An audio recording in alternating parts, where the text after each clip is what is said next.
Mpenzi mimi na wewe, ndoa ya lote, karibu yangu,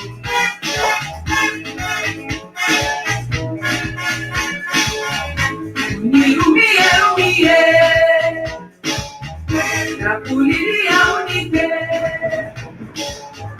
unipeleke kwa mama, atakupatia majibu, ndoa ya lote.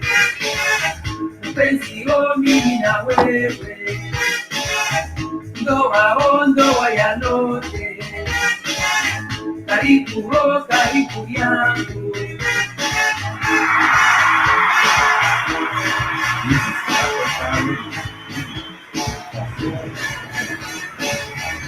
Usinitese moyoni, naomba usinitese, unipeleke kwa baba, atatupatia mali, ndoa ya lote. Mpenzi mimi na wewe, ndoa ya lote, karibu yangu.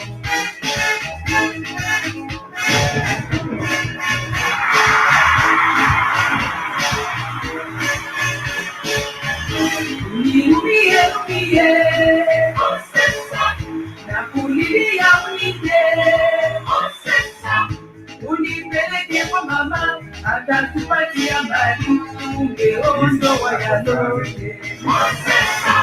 Mpenzi mimi na wewe.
Hamzambo familia, welcome to the Black Hot Fire Network 54 corresponding show. Being on yet another wonderful Tuesday, I want to welcome all of us to this particular broadcast where we get to discuss matters trending and topical across the beautiful continent of Africa. My name is Pikes, and of course in Swahili we do normally say karibuni sana, and of course that simply translates into you all much welcome. It's actually a very, very hot afternoon in Nairobi. I guess it might actually rain a little bit later on, but nonetheless, I would love to know where you are actually tuning from, and of course, it's lots of love from Nairobi studios, and of course, representing for the wider part of East Africa, and also for the continent of Africa as well. And of course, on this particular episode, we shall be discussing issues that are taking place across the beautiful continent, from South Africa to East Africa to the Central Africa, to the east and west, and all different places, around the beautiful continent. And of course, one of the stories starting us off with this particular broadcast is the issue with corruption in South Africa. And of course, there has been some recent developments on the arrest of one of the generals of the ANC party, who is seen to be the second in command of the ANC party. I shall be telling you a little bit more about that. But before we get into that particular conversation, I wanted to update us on what has been happening in the neighboring country, which is Uganda. There was the recently concluded elections in Uganda, which have actually named the incoming president, Mr. Museveni, Yoweri Kaguta Museveni, to have won these particular elections. But of course, many people have questions the validity of these results simply because there wasn't proper oversight regarding these particular elections. And of course, if you look at the main contender, who was the opposition leader, Mr. Bobby Wine, who is also known as Robert Kyagulanyi, what happened is that he has claimed massive cases of irregularity. And now, of course, he realized that there was a shutting down of the internet. And therefore, people are either not able to confer, to try to communicate and confirm messages about different situations in different polling stations. But nonetheless, there has been that particular question of the legality or the validity of these results that have been given by the Electoral Commission of, the nation. But I also wanted to highlight briefly about the matter of elections coming up this year. In 2021, it seems like the elections calendar in Africa will be relatively busy. And now, of course, there will be the presidential and local elections expected to take place in April 2021 in Benin. And now, of course, we also do have the presidential and national assembly elections expected to take place in Cape Verde. We also do have the presidential elections expected to take place on February 8th in Djibouti. We also do have the elections of the National Assembly to take place in October in Cote d'Ivoire or Ivory Coast. You remember last year we did have the election of the President Ouattara, I believe, in Ivory Coast, and there were so many questions about, the validity also of his tenure as a president in that particular country. The Gambia is also expected to go into the polls later this year on the 4th of December 2021. And now, of course, the Gambia has been seen to be relatively stable. We have not heard about cases of upheavals in the Gambia. And I was also telling us about the electoral system of the Gambia, how they do use marbles in the electoral system. I will be sharing with us a little bit on how unique the Gambian electoral system is. They do get to use marbles. I think I have shared with us on a previous episode of the 54 Correspondent Show of the marbles, the marbles election in the Gambia. Let me just share briefly this particular one, and then we shall continue updating you on the busy elections calendar in Africa and what you can expect in different African countries. Because when there are elections taking place, you realize that there is some sort of, the economy is affected to a very, very large extent because some people do hold back because they are waiting to see what will be the results of these particular elections. But nonetheless, let me show briefly on how unique the system in Gambia is when it comes to voting. They do vote using, marbles. Instead of using the ballot papers, they normally do use marbles. And let me share these with us briefly, and then we shall continue on more matters. At the headquarters of the Independent Electoral Commission at Brikama in the west coast of the Gambia, I'm surrounded by a sea of drums. These are the ballot boxes here, because the country has a unique system of voting whereby they use marbles instead of ballot papers. There will be 3 drums at each polling station representing the 3 colors of the 3 candidates. Their photographs will be affixed to these drums for ease of identifying the candidates of the voters' choice. But how does this work? I've been talking to the Electoral Commission. Okay, it works like this. When the voter goes to come to the polling station after he's been processed, you have 3 ballot drums, and the drums are there. Any of the voter, if the voter want to vote for any of the candidates, he will be given a token, and if he's voting for this one, he puts it like this. If he's voting for the second candidate, that's it. If he's voting for the third candidate, like this. After everything will be sealed, and the seals are going to be cut, emptied, and added on a tray, and the number of tokens, that is the number of holes filled on the counting tray will be the number of votes that the candidate obtained in that particular polling station. This system has been in the country for several decades, dating back to the early 1960s. The Commission, like every other Gambian here, believe that this system works very well in that, 1, it's cost effective, and 2, they feel that you don't need to know rocket science to know how to cast a ballot here. In the 2012 elections, there were only 2 invalid votes throughout the country when some voters went and placed their marbles on top of the drums. For those reasons, they say that. That is really, really ignorant for someone who is being told where to put in the marble, only for them to place the marble on top of these particular drums. It's crazy. But nonetheless, this is the best system for the country. And now, of course, for the part of cost efficiency, I do get to agree with that particular reporter that, it's really, really cost effective for them to carry out this particular system.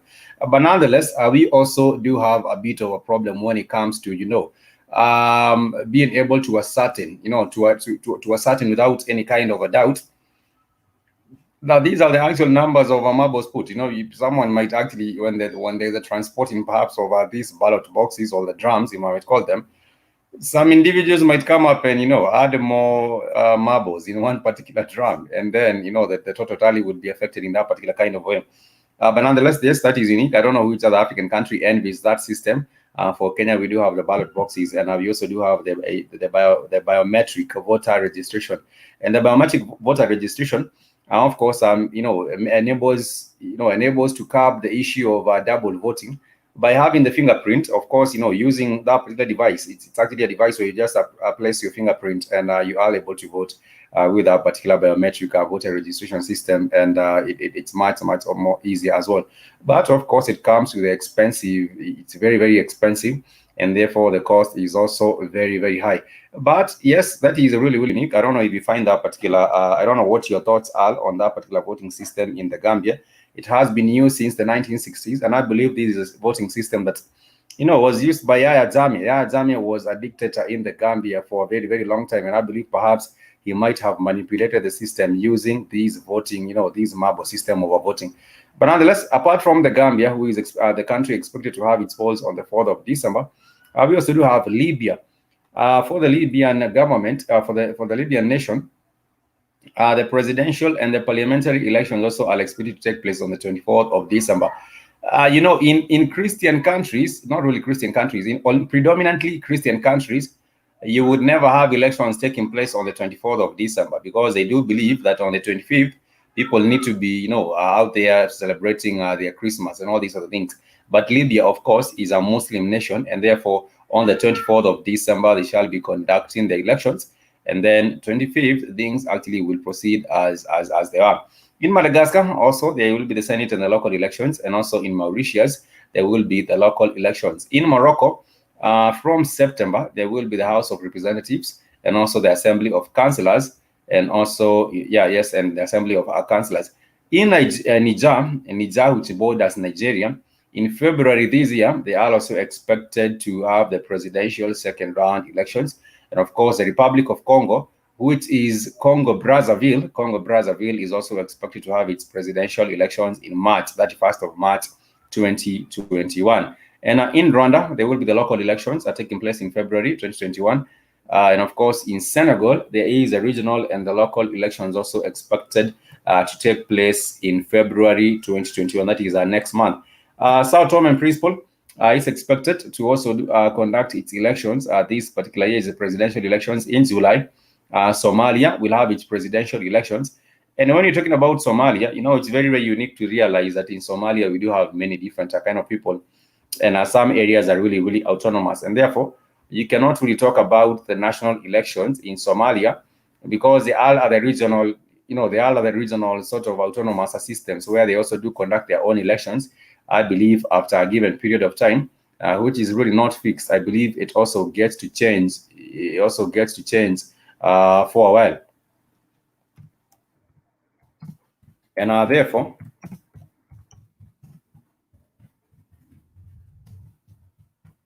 it's very, very difficult to also talk about the elections, the elections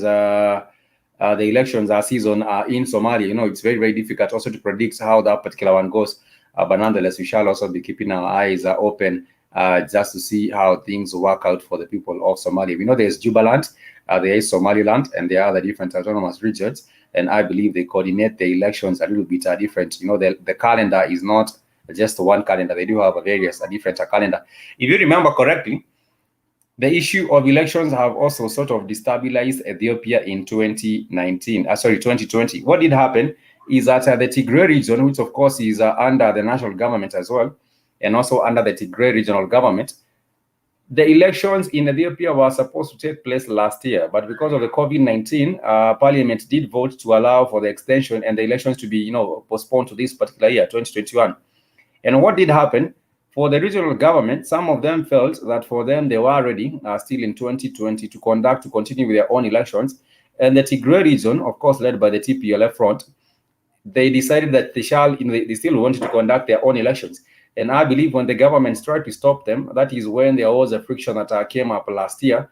And we did see the fighting, or the fighting between the Tigray forces, and also the fighting between the national government. And as it is right now, there has been some sort of, many people being displaced from the Tigray region. Most of them finding their way and starting a new life in Eritrea. Other people have sort of started their life also in Sudan. And of course, things have been really, really difficult. I was actually seeing a report by one of the victims of this particular war in Tigray. Of course, like I said, not just the elections. There are so many other factors that led to the fight between the Tigray, the TPLF, and the national government. And what did happen is that there was, in the Tigray region, there had been the different ethnic wars, and there was the TPLF and the Eritrean People's Liberation Front, the EPLF, being involved in all these wars. And when these particular people are trying to move from Ethiopia into Eritrea, they are also not very, very much welcome. I understand that the Ethiopian and the Eritrean are the same people, and the same people with the Djibouti. But right now, as it is, there feels as if the bond has been broken beyond despair between the Tigray people and the mainland, the Ethiopian people, and also the Eritrean people. There are lots and lots of challenges on that particular front. But nonetheless, there are many other different countries that are, are going to have the elections this year. South Africa is expected to have its district and municipal elections. Somaliland also is expected to have its House of Representatives. South Sudan is expected to have its presidential, National Assembly, and local elections in August. And in Uganda, of course, we already did get past that particular one, when we were having the elections. In Zambia later this year in August, they are expected also to go to the polls and vote. I do believe maybe perhaps the term for Edgar Lungu will be ending in Zambia, and that is a brief of the elections calendar in 2021. And one of the things that you get to notice, when you want to plan your tours and travels and come to Africa, it's always very wise for you not to plan your tour around a time when there's an election season. There's a lot of attention most of the time, and people trying to divide other people among tribal lines, and you might even see the police being used to push the agendas of a particular party or the agendas of the ruling regime and things like that. And therefore, for those countries that have actually highlighted of them having the elections this year, it's just important to just check out and realize, if you're planning a tours to Africa, I'm not saying not come. I'm not saying you should actually, cancel your tours and your travels. I'm just saying that you can build your tour or your travel schedule, maybe perhaps around some other time, apart from the very particular month when there is the election, because there are so many things happening around the time when we are having the elections in any African country. It's also worth noting that there are some countries where, whether be it the election season or whether be it the normal seasons, there is not much difference. For example, the island countries in Africa, you do find that there is not much. People just go about the voting as just any other thing, and therefore you realize that if you're planning tours to countries such as the Seychelles, then there might not be any kind of problem when it comes to visiting those particular places. Nonetheless, apart from the issue of the elections, I also want to touch briefly on the issue of tourism